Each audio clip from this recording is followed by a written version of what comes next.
అందరికీ శుభోదయం. విజయసాయిరెడ్డి గారు న్యూస్ పేపరు ఛానల్లో పెడతారట. ఈయన ఈ మాట అనడం మొదటిసారి కాదు, రెండోసారి. 2022లో కూడా ఒకసారి ఈ ప్రకటన చేశాడు, చాలామంది గుర్తుండే ఉంటుంది. అప్పుడు బహుశా ఈనాడు మీద కోపంతో అనుకుంటాను, రామోజీరావు కంటే పెద్ద న్యూస్ పేపరు ఛానల్ నేను పెడతాను, వీళ్ళ సంగతి చూస్తాను అని చెప్పి స్టేట్మెంట్లు ఇచ్చాడు. అయితే ఎందువల్లనో అప్పుడు మరి ఆ పేపరు ఆ ఛానల్ రాలా. ఆ తర్వాత ఏం చెప్పాడంటే జగన్మోహన్ రెడ్డి గారు వద్దన్నారట. ఎందుకు పెడతా అన్నాడు? తన మీదే ఆరోపణలు వచ్చినాయి.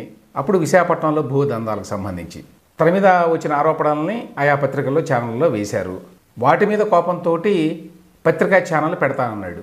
అంటే పత్రికలు, ఛానల్స్, మీడియా సంస్థలు పెట్టేది ఎందుకంటే వ్యక్తిగతంగా మన ప్రయోజనాలు లేక మన రాజకీయ ప్రయోజనాలు నెరవేర్చుకోవడానికి అన్నమాట. ఇప్పుడు తాజాగా అందరికీ తెలుసు ఈ అక్రమ సంబంధం వ్యవహారం, ఆరోపణలు, దాని మీద గత 2-3 రోజులుగా చాలా పరిణామాలు జరిగినాయి. వాటికి సమాధానం చెప్పడానికి విజయసాయిరెడ్డి నిన్న ప్రెస్ మీట్ పెట్టాడు. పెట్టినప్పుడు తన మీద వచ్చిన ఆరోపణలు ఖండించవచ్చు, అవి నిజం కాదు అని చెప్పడానికి ఆయన దగ్గర ఆధారాలు ఉంటే వాటిని కూడా విలేకరుల ముందు ప్రవేశపెట్టవచ్చు. అదే ఆయన హక్కు. అయితే నిన్న ఆయన ప్రెస్ మీట్ పెట్టి చేసింది ఏమిటి అంటే, ఏ పత్రికలైతే ఆయన మీద వార్తలు రాసినాయో, ఏ ఛానళ్ళు అయితే ఆయన మీద కథనాలు ప్రచురించినాయో, చూపించినాయో, వాళ్ళ యజమానుల మీద, ఆ ఛానళ్లలో యాంకర్ల మీద భూతు పురాణం విప్పటం, అరే ఒరే అని చెప్పి సంబోధించటం, అందరినీ వాడు వీడు అని చెప్పి ఎదురుగా ఉన్న విలేకరులను కూడా ఆయన సంబోధించటం. అందులో 2 విషయాలు మనకు స్పష్టంగా అర్థమవుతాయి. ఒకటి ఏంటంటే ఆయన చాలా ఫ్రస్ట్రేషన్లోకి వెళ్ళిపోయాడు, తీవ్రంగా అన్సెటిల్ అయ్యాడు ఆయన మీద వచ్చిన ఆరోపణలతోటి. అయితే ఆ ప్రెస్ మీట్ మొత్తం కూడా ఎక్కడ ఈ ఆరోపణలు ఎందుకు అబద్ధం అనే విషయాన్ని చెప్పటానికి ఆయన సిద్ధపడలా. దానికి బదులుగా కౌంటర్ అటాక్ చేయడానికే ఎక్కువ టైం పెట్టాడు. ఈ మొత్తం ప్రెస్ మీట్ చూసిన తర్వాత ఎవరికైనా వచ్చే అనుమానం ఏంటంటే బహుశా ఈయన మీద వచ్చిన ఆరోపణల్లో ఎంతో కొంత నిజం ఉంది అని అనుకుంటారు. నిన్ననే మరొక పరిణామం ఏం జరిగింది? ఆ శాంతి అనేటువంటి దేవాదాయ శాఖ అసిస్టెంట్ కమిషనర్ ఎవరైతే ఈ మొత్తం వ్యవహారానికి మూల కారణమో, ఆమె భర్త మదన్ మోహన్ అనే వ్యక్తి ప్రెస్ మీట్ పెట్టాడు. ఆయన విజయసాయిరెడ్డి మీద మరిన్ని ఆరోపణలు చేశాడు. నిజానికి నేను గతంలో చెప్పినట్టుగా ఇందులో ఇల్లీగల్ అఫైర్ అనేది ఒక అంశం. ఈ ఇల్లీగల్ అఫైర్ అనే అంశం ఆ ముగ్గురికి సంబంధించింది. అందులో ఉన్న ఏకైక పబ్లిక్ ఇంట్రెస్ట్ ఏంటంటే విజయసాయిరెడ్డి అనే వ్యక్తి ఒక పబ్లిక్ ఫిగరు, ఒక public personality, member of parliament, అందులోనూ పెద్దల సభలో సభ్యుడు, అంటే రాజ్యసభలో సభ్యుడు, దానికి తోడు వైఎస్ఆర్ కాంగ్రెస్ పార్టీ ప్రధాన కార్యదర్శి.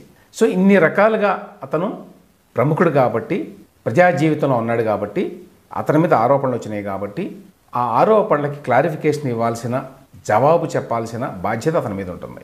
ఆ రకంగా హీ యాక్చువల్లీ ఓస్ an explanation to the public. ఈ ఇల్లీగల్ అఫైర్ మాట నిజమా కాదా, ఒక చట్టాలను చేసేటువంటి వ్యవస్థలో భాగం అయి ఉండి ఈ రకంగా ఈయన చేశాడు అనే ఆరోపణలు వస్తే ఆరోపణలో అబద్ధాలను, ఎందుకు అబద్ధాలో వాటికి సంబంధించిన ఆధారాలను చూపటమో ఏదో చేయాలి. ఆయన అవేమీ చేయకుండా ఎదురుగా అసభ్యకరమైన భాషతో తిట్టడం మొదలుపెట్టాడు అవతలాలని. దాన్ని బట్టి ఆయన వీక్నెస్ మనకు బయటపడుతుంది ఒకటి. రెండవది, నిన్న శాంతి హస్బెండ్ మదన్ మోహన్ పెట్టినటువంటి ప్రెస్ మీట్లో ఆయన అన్ఇంటెండెడ్గా అయి ఉంటుంది బహుశా కొన్ని ఆరోపణలు చేశాడు, కొన్ని విషయాలు బయటకు వెల్లడించాడు. ఏమిటి ఆ విషయాలు? విజయసాయిరెడ్డి గారు భారీ ఎత్తున డబ్బులు ముట్టజెప్పాడు తన భార్యకి. అవన్నీ కూడా ముడుపులు లేక అవినీతి డబ్బు. అంటే అధికారిక హోదాలో శాంతి అనే ఆవిడ ఎండోమెంట్స్ డిపార్ట్మెంట్ ద్వారా విశాఖపట్నంలో చేసినటువంటి కొన్ని పనులకి బదులుగా విజయసాయిరెడ్డి ఈ డబ్బు ఇచ్చాడు. ఇల్లీగల్ అఫైర్ వ్యవహారం పక్కన పెట్టండి, ఇది ప్రభుత్వానికి సంబంధించింది, ప్రజాధనానికి సంబంధించింది, అధికార దుర్వినియోగానికి సంబంధించింది. దాని మీద సమాధానం చెప్పాలి, అవేమీ చెప్పలేదు. 1,60,00,000 రూపాయలు నేనే వెళ్ళి కలెక్ట్ చేసుకున్నాను అని చెప్పాడు భర్త మదన్ మోహన్. 1,60,00,000 రూపాయలు ఒక అసిస్టెంట్ కమిషనర్కి విజయసాయిరెడ్డి ఎందుకు ఇచ్చాడు, ఏ పర్పస్ కోసం ఇచ్చాడు, అంత డబ్బు ఇవ్వాల్సిన అవసరం ఏమొచ్చింది? ఆ విషయాల గురించి మాట్లాడాలి అసలు ఆ ప్రెస్ మీట్లో.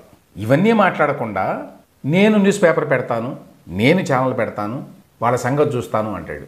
అంటే ఎవరి మీద ఆరోపణలు వస్తే వాళ్ళు ఒక ఛానల్, న్యూస్ పేపర్ పెడితే చాలన్నమాట. అంతేకాని వాళ్ళు ప్రజలకు జవాబుదారీ కాదు, వ్యవస్థకి జవాబుదారీ కాదు. విజయసాయిరెడ్డి నిన్న ఆ ప్రెస్ మీట్లో కూర్చొని మాట్లాడిన మాటలు, వాడిన భాష చూస్తే ఎంత దిగజారిపోయింది ఆంధ్రప్రదేశ్లో సంస్కృతి, రాజకీయ సంస్కృతి ఎస్పెషల్లీ అనే విషయం అర్థమవుతుందండి. జగన్మోహన్ రెడ్డి వచ్చిన తర్వాతనే ఇంత దిగజారుడు మొదలైంది. నిన్న ఆయన మాట్లాడిన మాటలు భాష చూస్తే ఎవరికైనా ఏమనిపిస్తుందంటే ఈయన రాజ్యసభ సభ్యుడిగా ఉండటానికి అనర్హుడు, ఇనెలిజిబుల్, ఆయన డిస్క్వాలిఫై చేయాలి యాక్చువల్గా. దురదృష్టవశాత్తు మనకు అటువంటి చట్టాలు లేవు. ఈ మొత్తం వ్యవహారంలో కీలకమైన అంశాలకి విజయసాయి రెడ్డి ఆ ప్రెస్ మీట్లో సమాధానం చెప్పాల.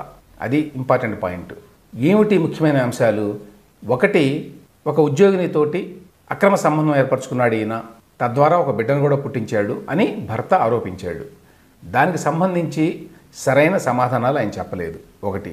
రెండవది, ఆ అధికారినితోటి కొన్ని పనులు చేయించుకొని భారీ ఎత్తున డబ్బులు ఇచ్చాడు అనేటువంటి ఆరోపణ భర్త చేశాడు. ఈ అధికార దుర్వినియోగానికి సంబంధించి ఎటువంటి ఎక్స్ప్లెనేషన్ కూడా విజయసాయిరెడ్డి నిన్న ప్రెస్ మీట్లో ఇవ్వాల. వీటికి సరైన సమాధానాలు ఇవ్వకుండా ఆయన ఎవరిని ఎన్ని తిట్టినా కూడా వాటిని ప్రజలు నమ్మరు. ఈ ప్రెస్ మీట్లో ఆయన ఏం చెప్పాడంటే, గతంలో నేను చెప్పినట్టు పేపరు ఛానల్ పెడతానని ప్రకటించాను, అయితే జగన్మోహన్ రెడ్డి గారు వద్దన్నారు అప్పట్లో, కానీ ఈసారి ఆయన మాట కూడా వినను నేను అన్నాడు. అసలు ఇప్పటికే జగన్మోహన్ రెడ్డి ఈయన కొంచెం దూరం పెట్టాడా అనే అనుమానం వస్తుంది. ఎందుకంటే ఈయన ఇంత పెద్ద ప్రెస్ మీట్ పెడితే సాక్షి పత్రికలో అది ఎక్కడో 10వ పేజీలో ఒక సింగిల్ కాలం వచ్చింది, చూడొచ్చు స్క్రీన్ మీద మీరు. దాన్ని బట్టే విజయసాయిరెడ్డిని వాళ్ళ పార్టీ వాళ్ళే నమ్మడం లేదు అనే మాట అర్థమవుతోంది. ముఖ్యంగా జగన్మోహన్ రెడ్డి కూడా ఈయన దూరంగా పెట్టాలని నిర్ణయించుకున్నాడు. అందువల్లనే ఏదో తప్పనిసరిగా ఒక సింగిల్ కాలం 10వ పేజీలో వేశారు తప్ప, మామూలు రోజుల్లో అయితే ఫ్రంట్ పేజీలో భారీ ఎత్తున బాక్స్ కట్టి వేసేవాళ్ళు విజయసాయిరెడ్డి మాట్లాడిన మాటలు. ఎస్పెషల్లీ వేరే ఛానల్స్ వాళ్ళని, వేరే న్యూస్ పేపర్ యజమానుల్ని, ఆయన తిట్టిన బండబూతుల్ని చాలా ప్రముఖంగా తాటికాయంత అక్షరాలతో ప్రచురించేవాళ్ళు. ఆ పని చేయలా ఈసారి. దాన్ని బట్టి ఏం అర్థం చేసుకోవాలంటే, ఈవెన్ జగన్మోహన్ రెడ్డికి కూడా ఇది చాలా ఎంబరాసింగ్ సిట్యువేషను, చాలా ఇబ్బందికరంగా ఉంది ఈ మొత్తం వ్యవహారం. అందువల్ల కొంచెం డిస్టెన్స్ మెయింటైన్ చేయాలని చెప్పి నిర్ణయించుకున్నారు అనే విషయం అర్థమవుతుంది. ఆ రకంగా చూసినప్పుడు విజయసాయిరెడ్డి రాబోయే రోజుల్లో ఇంకా ఒంటరి అవుతాడు. ఎందుకంటే నిన్న అతను మాట్లాడిన ప్రెస్ మీట్లో ఇంకొక మాట అన్నాడు, మా పార్టీ వాళ్లే కొంతమంది చేశారు ఈ పని అని కూడా అన్నాడు. తన మీద దుష్ప్రచారం చేశారు అన్నాడు. ఎవరు? ఈయన పార్టీ వాళ్ళు ఎవరు చేస్తారు? ఈయనకి పోటీ ఉంది ఎవరితోటి అంటే, గతంలో సకల శాఖ మంత్రిగా పేరుగాంచిన సజ్జల రామకృష్ణారెడ్డి. అంటే పరోక్షంగా ఆయన మీద ఆరోపణలు చేస్తున్నాడు నిన్న ప్రెస్ మీట్లో. సో ఆ రకంగా చూసినా కూడా విదిన్ ద పార్టీ కూడా ఆయనకి మద్దతు లేదు అనే విషయం స్పష్టంగా అర్థమవుతోంది. సో విజయసాయిరెడ్డి గారు అన్ని రకాలుగా భ్రష్టు పట్టాడు. వ్యక్తిగత క్యారెక్టర్ విషయంలో భ్రష్టు పట్టాడు, రాజకీయంగా అవినీతికి పాల్పడి, అక్రమాలకు పాల్పడి భ్రష్టు పట్టాడు. చివరికి ప్రెస్ మీట్ పెట్టి అత్యంత దారుణమైన, జుగుప్సాకరమైన, అసభ్యకరమైన భాష వాడి తన స్థాయిని గట్టర్ లెవెల్కి దించుకున్నాడు. కులాల పేర్లు కూడా అయితే మాట్లాడాడు. అంటే అతని ఉద్దేశం ఏంటంటే, అంతా ఈ కమ్మ పత్రికలు, కమ్మ ఛానల్స్ వాళ్ళే నా మీద అటాక్ చేస్తున్నారు అనే మాట మాట్లాడితే, దానికి కూడా అతని పార్టీలో నుంచే కొంచెం పుష్ బ్యాక్ వచ్చింది, వ్యతిరేకత వచ్చింది. ఎస్ రాజీవ్ కృష్ణ అని చెప్పి ఈయన జగన్మోహన్ రెడ్డి గారు గవర్నమెంట్లో పనిచేశాడు. గోదావరి జిల్లాలో అందరికీ తెలిసిన పెండ్యాల కృష్ణబాబు గతంలో ఎమ్మెల్యేగా కూడా పనిచేశాడు. ఆయన వారి అల్లుడైన ఎస్ రాజీవ్ కృష్ణ గారు, ఆయన ఒక ట్వీట్ చేశాడు, విజయసాయిరెడ్డి గారు మీరు, అంటే ఇంగ్లీష్లో ఉన్నది ఈ ట్వీట్ ఏంటంటే, మీరు నిన్న పెట్టిన ప్రెస్ మీట్లో ఒక కులాన్ని పట్టుకొని మాట్లాడారు, అట్లా మాట్లాడడం ఉచితం కాదు. ఎందుకంటే ఈ పార్టీలో మాలాంటి వాళ్ళం చాలామంది ఉన్నాం, ఈ కులం వాళ్ళు ఎవరు మా పార్టీలో ఉండొద్దని చెప్తున్నారా మీరు? తద్వారా మీరు వైఎస్ఆర్సీపీకి చాలా నష్టం చేయడం లేదా? ఆలోచించుకోండి అని చెప్పి మర్యాదగానే ఆయన రాశాడు. సో ఆ రకంగానూ అతనికి విదిన్ ద పార్టీ వ్యతిరేకత ఎదురవుతోంది. విజయసాయిరెడ్డి పరిస్థితి ఎలా ఉందంటే, ఇవాళ పాపాలన్నీ పండితే పక్వానికి వస్తే ఏ పరిస్థితి ఏర్పడుతుందో ఆ పరిస్థితి ఇవాళ విజయసాయిరెడ్డికి ఏర్పడింది.